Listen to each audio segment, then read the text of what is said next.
In this video, we're going to talk about image resolution.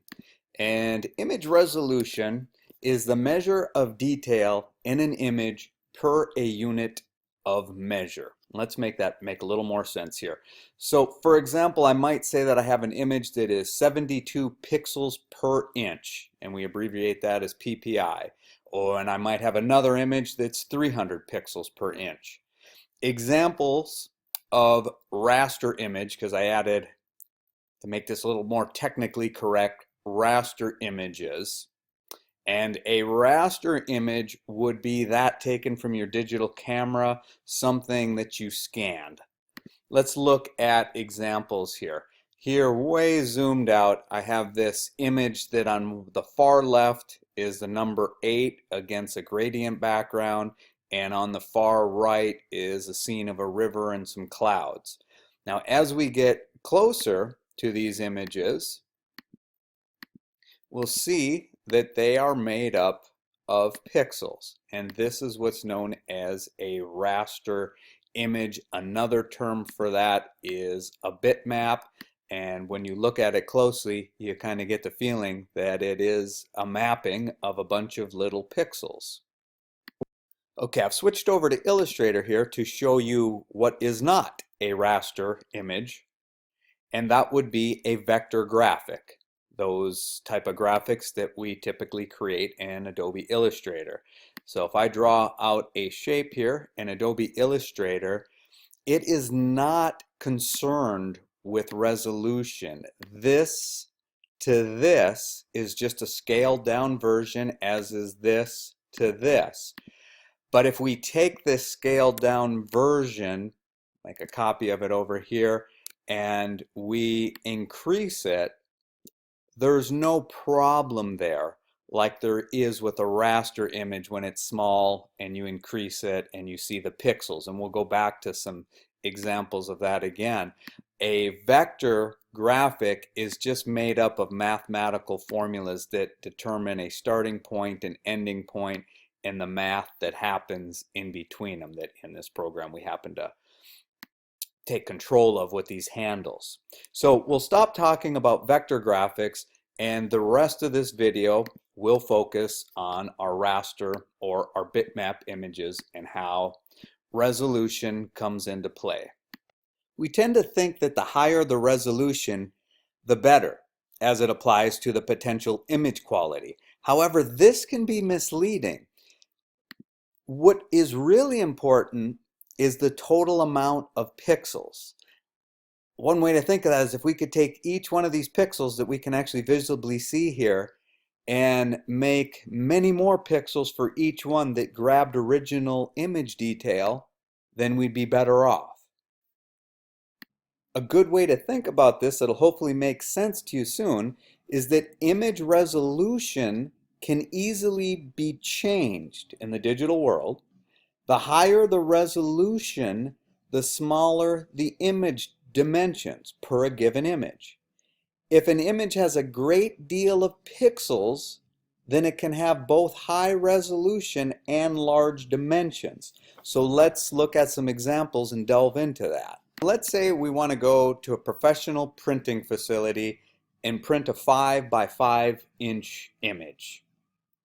If we have that image at 5 inches by 5 inches with a lot of resolution, so here it has 300 pixels per every inch, here it only has 72 pixels per every inch. Well, obviously this one is not going to print very nicely as is. So in the printing world, resolution is very important. But I'll go as far as to say that until then, while the image is still digital, and if it's going to be used online, then the only thing that really matters is pixel count.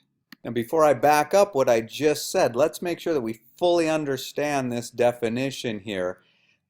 The measure of detail, pixels, in a raster image per unit of measurement. So let's just define, what does that mean if we say 72 pixels per inch? So if we go back to this image we had here, I'll just take the lake just by itself, and I'll zoom in a bit on it. Now we can actually see the pixels. And this image is 72 pixels per inch. To make this easier to understand, this image happens to be 1 inch by 1 inch. Not on screen size, of course, but in real life, let's say this image measures 1 inch by 1 inch. So in Photoshop, we can always go up to the top menu and go Image, Image Size, and this tells us valuable information about our image. So it tells us resolution 72 pixels per inch. Now that means linear inch. So in other words, I'm just covering up all but the very top row of the image here. So if we counted all these pixels across here, we would come up to 72. So that means that it is per linear inch, not the total amount of pixels in the image. To come up with the total amount of pixels, we'd have to multiply 72 by 72. So if we bring up our calculator and we punch in 72 and we multiply it by 72, we get a little over 5,000 pixels in that image. Let me make my point about pixel count being the king of what matters in image quality. See if you can read through this and answer this question. I want to print a postcard. I have 2 professional digital images, so they're both taken by professionals. Image A is at 72 pixels per inch and image B is at 300 pixels per inch. Which one should I use? Which one should I take to the printer and say, here, print this file?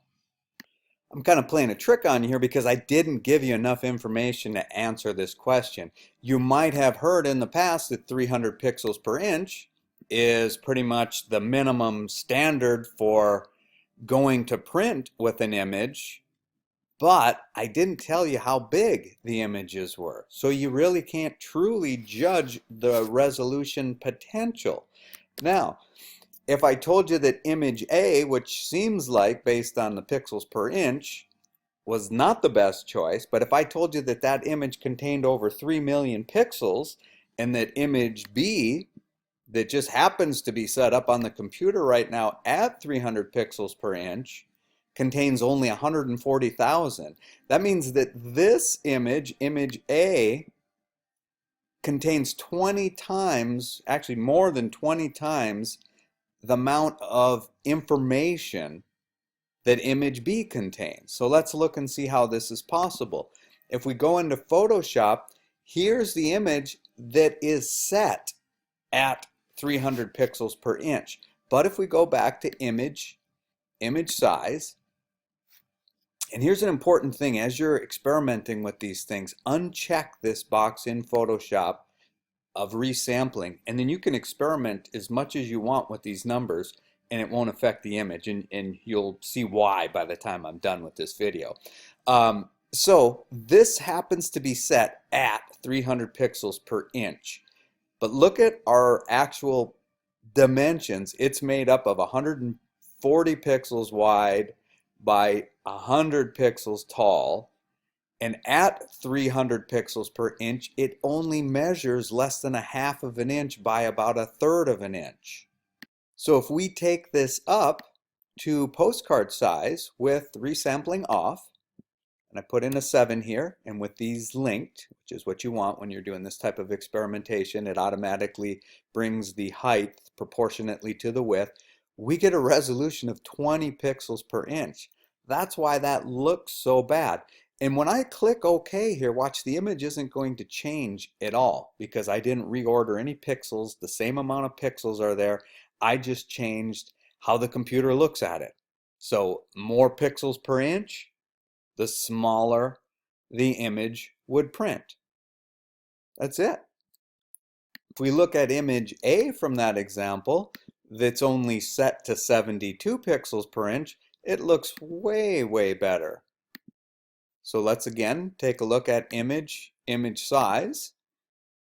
And we notice it's set at 72 pixels per inch, but look how big it is at 72 pixels per inch.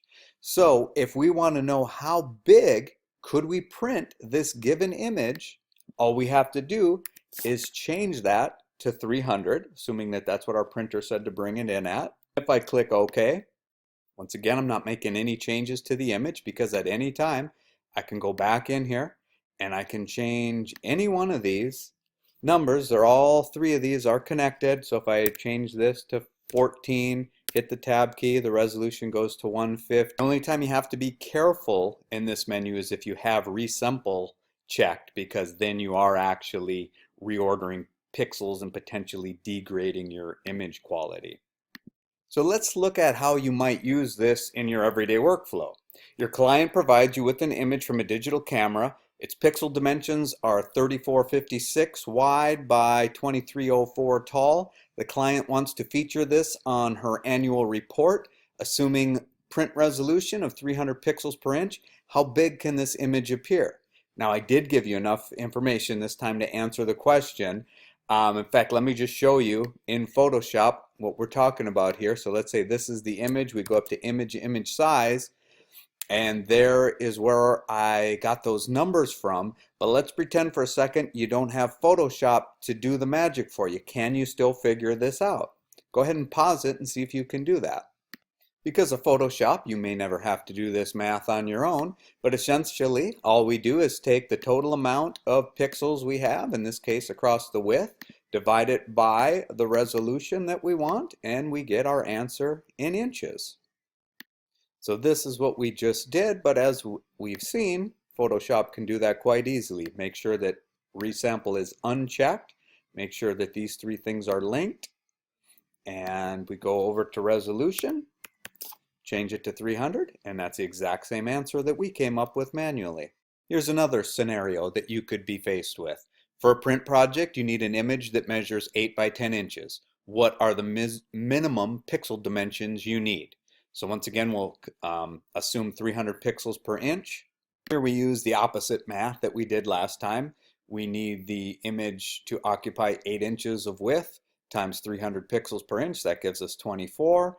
3,000 here. So if you have say an online service that you use to buy your images from, that you use with your clients, you would go search for an image that's at least 2,400 pixels wide by 3,000 pixels tall.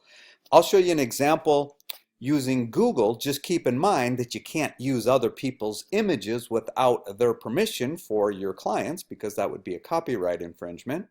Okay, so let's pretend we need an image of a frog. So I'm just going to Google frog. I'll switch over to images, and if I roll the mouse over the images, I get their end size, which is kind of nice. So it helps me not get my heart set on one that's not going to have enough pixel dimensions in it. But I'm not finding a whole lot to choose from, so I'll go up to this bar here and click on search tools, and then I'll go to size. And I could specify a size larger than, but at least to narrow the field down, I can put in large. And I see I'm getting some pretty good sized ones now. But what the heck, let's just try changing this a little bit. We'll change it from large to larger than. And yeah, I think we'll just go with that. I don't know how much that's going to change it, but not too bad. So we could easily find an image by going through these that meets our minimum requirements. Now, you might be thinking, what if either in this scenario or in any other scenario, I just don't have an image that has enough pixels to give me the width and height that I want at 300 pixels per inch or any other dimension? That's what we'll talk about in the next video.